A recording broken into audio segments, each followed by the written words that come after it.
AI agents explained the next step beyond ChatGPT. You've used ChatGPT. You've asked it questions, had it write things, maybe even had it help you think through a problem. And it's impressive. But here's the thing, it can't actually do anything. It can't send an email for you, it can't check your calendar, it can't browse the web in real time, manage your files, or take action in the world. It just answers. But that's changing. Fast. There's a new category of AI that goes far beyond chatting. They're called AI agents, and they might be the biggest shift in technology since the smartphone. Let's decode it. What's wrong with chatbots?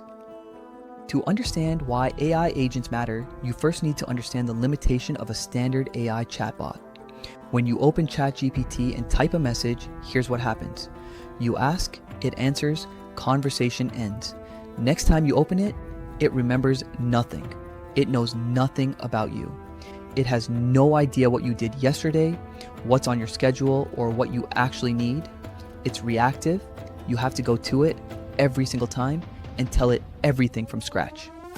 That works fine for one-off questions, but it's not how a truly useful assistant would work. A truly useful assistant would know your context, take initiative, and actually do things, not just suggest them. That's the gap AI agents are designed to fill. So, what is an AI agent? An AI agent is an AI that doesn't just respond, it acts. Think of it this way. A chatbot is like texting a really smart friend and asking for advice. An AI agent is like hiring that friend to actually handle the task for you. An agent has three things. A basic chatbot doesn't. First, memory. It remembers who you are, what you've told it, and what's happened before. Every conversation builds on the last. Second, tools. It can connect to the real world, browse the internet, read and write files, send messages, check your calendar, run code, make API calls. It has hands, not just a voice. Third, autonomy. You can give it a goal and it figures out the steps to get there on its own. You don't have to hold its hand through every micro decision. Put those three things together and you have something that feels fundamentally different from a chatbot. You have something that can actually work for you.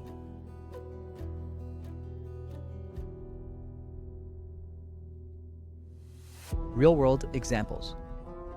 Let's make this concrete. Here's what an AI agent can actually do today. Imagine you say, research the top 5 competitors in my industry and put together a summary report. A chatbot gives you a generic answer based on old training data. An AI agent goes and browses the web right now, pulls current information, organizes it, and delivers you a finished document. Or, check my email, find anything urgent, and draft responses. A chatbot can't touch your email. An agent can read it, prioritize it, draft replies, and wait for your approval before sending. Or something even simpler.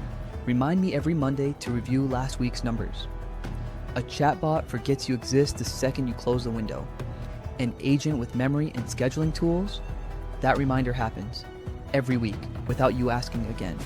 This is why companies like Google, Microsoft, and dozens of startups are racing to build agent platforms, because the leap from AI that talks to AI that acts is enormous. Where it's going, right now, AI agents are still early. The best ones require some setup, some technical know-how, and a tolerance for occasional mistakes. They're not perfect yet, but the trajectory is clear. Every month they get more capable, more reliable, and easier to use. Platforms are emerging that let everyday people run personal AI agents on their phones, connected to their real life, running in the background, actually getting things done. We're moving from AI as a tool you use to AI as a presence that works alongside you. The question isn't whether AI agents will become mainstream. It's how fast and whether you'll be ready when they do. Chatbots answer, agents act. That's the shift happening right now, and it's going to change how we work, how we communicate, and how we manage our lives. If you want to stay ahead of it, subscribe to Decoded Tech. Every week, we break down exactly what's happening in AI in plain English, so you're never the last one to know. Hit the bell. We'll see you in the next one.